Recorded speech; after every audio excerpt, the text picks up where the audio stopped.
Tonight's story is The Dream That Drowned a City. Let's begin.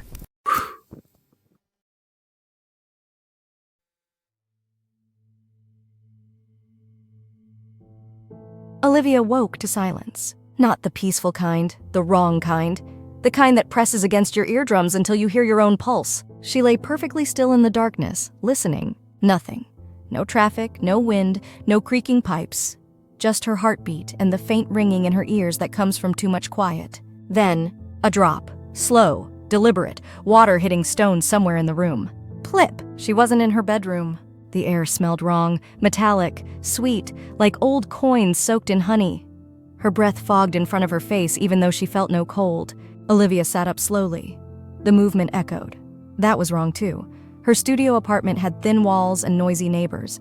This space sounded vast, empty. Her eyes adjusted. She was in a tower. Stone walls rose into darkness above her, no ceiling, just black. And at the center of the room, on a pedestal of polished obsidian, sat a single golden cup.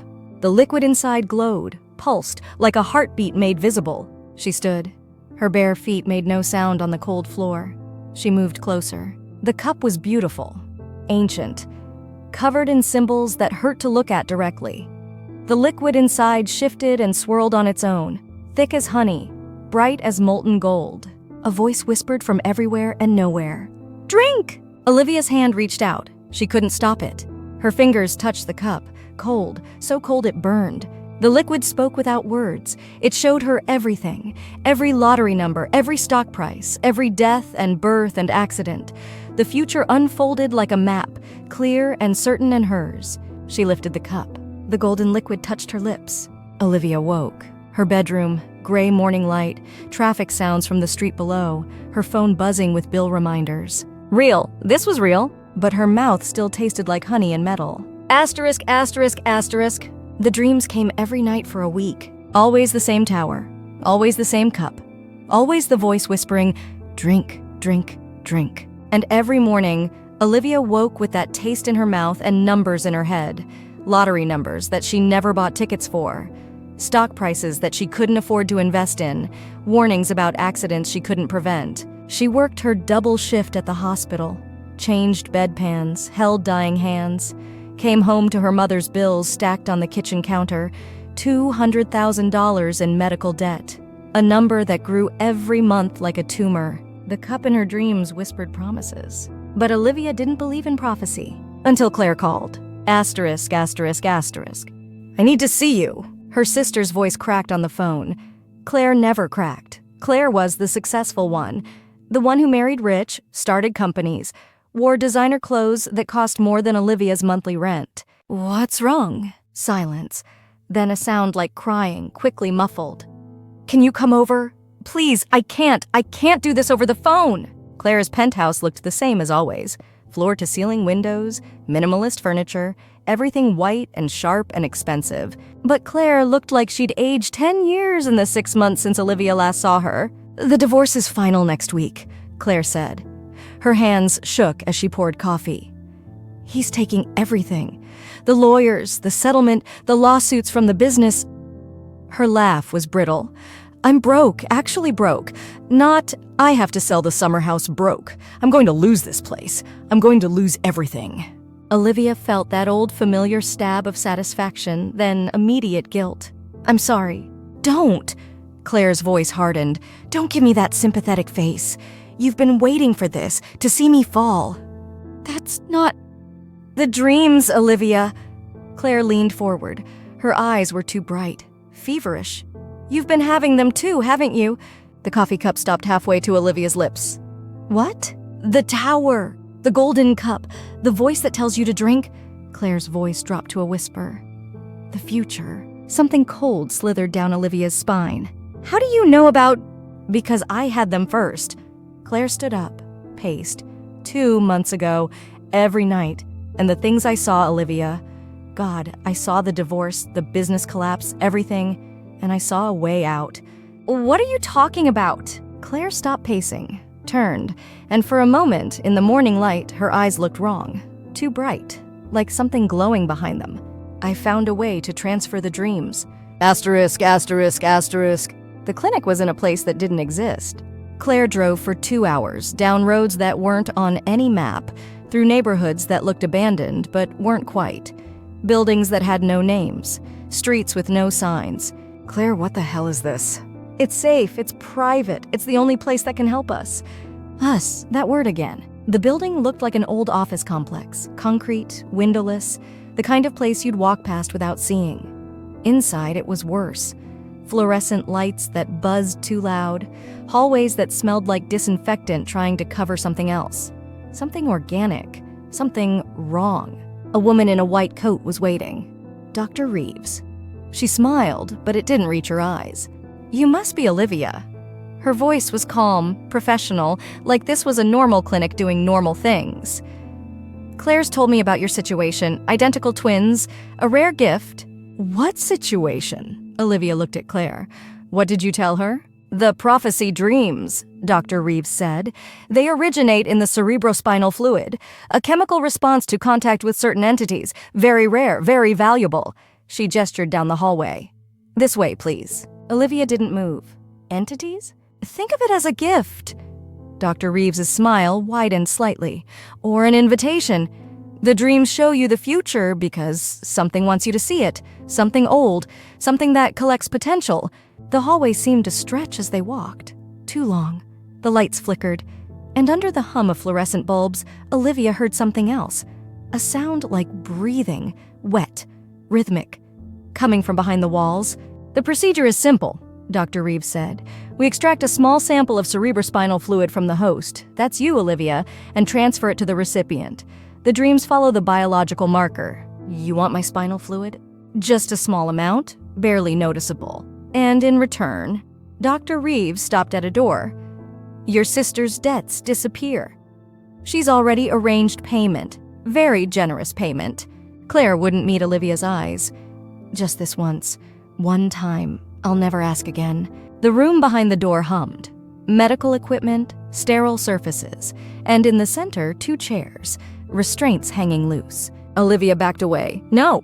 $200,000, Claire said quietly. "Your mother's medical bills, all of it, gone.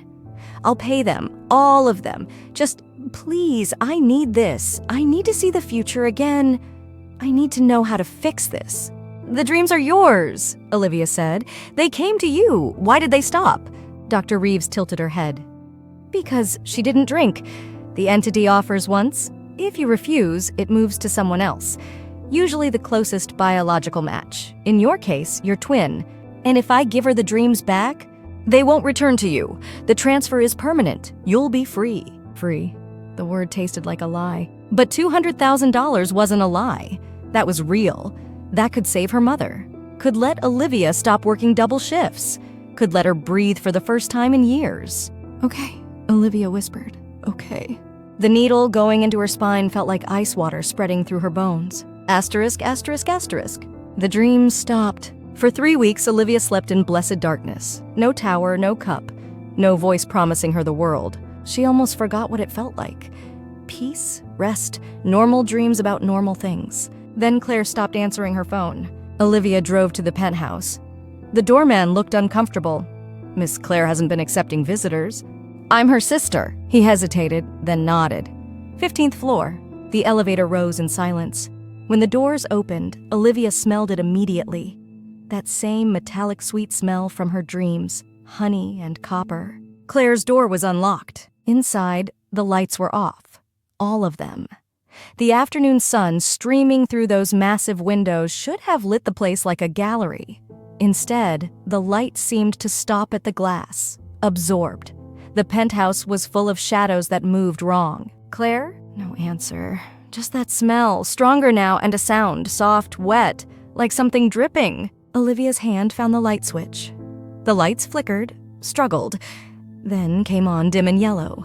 Claire sat in the center of the living room, cross-legged, naked. Her skin glowed. Actually glowed, faint, golden, like she'd swallowed a lamp.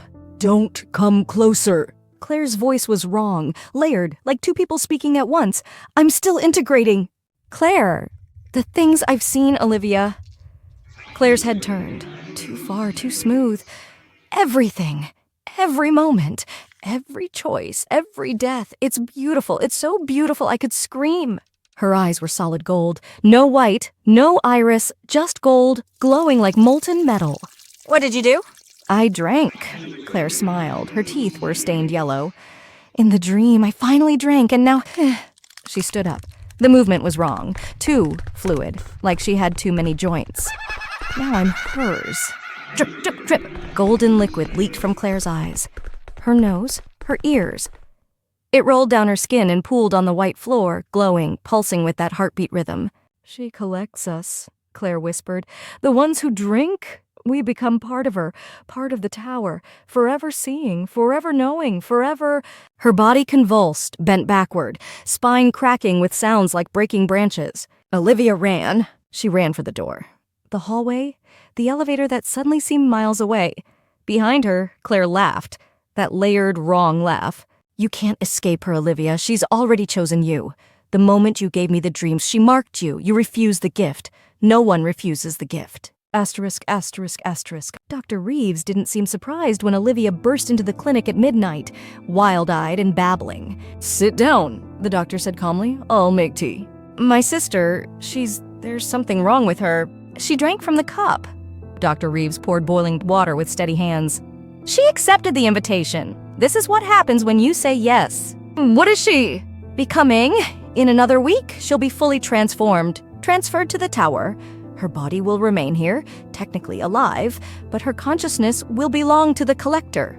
She'll see everything, know everything, and in return, the collector gets to harvest her potential, her futures, all the things she could have been crystallized and consumed. Olivia's hands shook so hard she couldn't hold the teacup. Can you stop it? No, Dr. Reeves leaned back. But I can transfer it. Transfer... The prophecy was yours first, your biological marker. If you take it back fully, Claire will be released. The collector will have you instead. The room was too quiet. Somewhere water dripped. Plip, plip.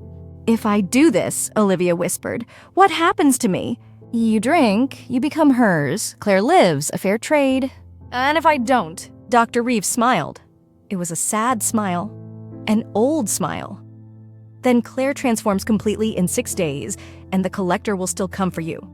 You refused her gift once. She doesn't forget.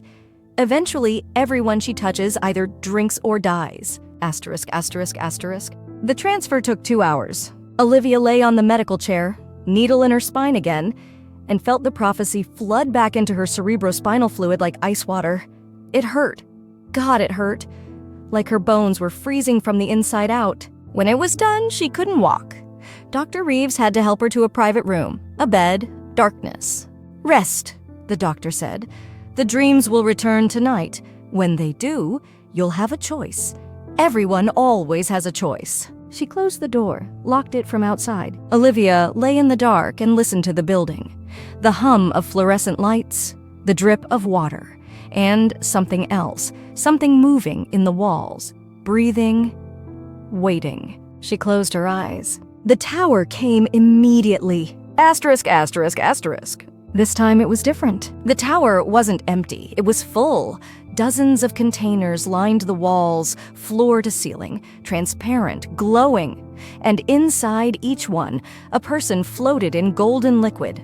Eyes open, mouths moving soundlessly, seeing, forever seeing. The cup sat on its pedestal, full, waiting.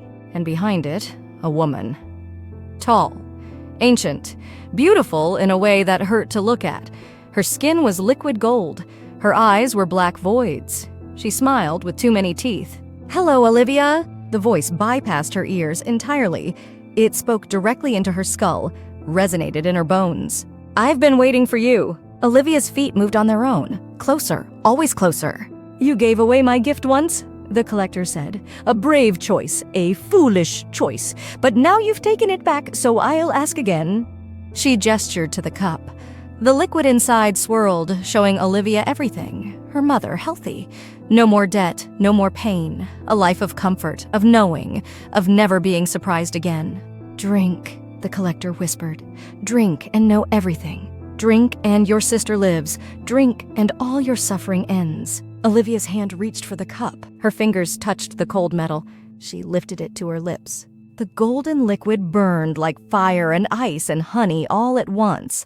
It tasted like every good thing and every terrible thing happening simultaneously.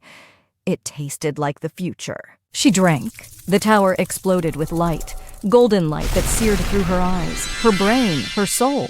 She saw everything, every moment, every timeline, every possibility spiraling out in infinite fractal patterns. She saw her mother dying, saw her sister recovering confused, freed from the golden glow, saw Dr. Reeves watching with ancient knowing eyes, saw the tower filling with new containers, one of them labeled with her name, saw herself, floating, seeing forever. No, the word came from somewhere deep, somewhere the prophecy couldn't touch. No. Olivia's hand moved, shaking, slow. She lowered the cup. The liquid had barely touched her tongue. She hadn't swallowed. She spat. Golden liquid splattered on the stone floor. It hissed, burned, dissolved into nothing. The collector's face twisted. You dare! I refuse. The tower shook. Containers cracked. Golden liquid spilled. The floating people screamed without sound. You cannot refuse! The collector's voice was thunder, avalanche, earthquake. You drank! You accepted!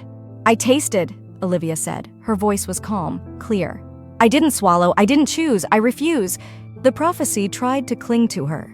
She felt it in her cerebrospinal fluid, fighting, desperate to stay. But Olivia was stronger. She'd carried her mother's medical debt. She'd worked double shifts for years. She'd given up everything for everyone. She could give up this too. Get out. The collector screamed. The tower collapsed. Everything went white. Asterisk, asterisk, asterisk. Olivia woke on the floor of the clinic room. The door was open. Dr. Reeves stood in the doorway.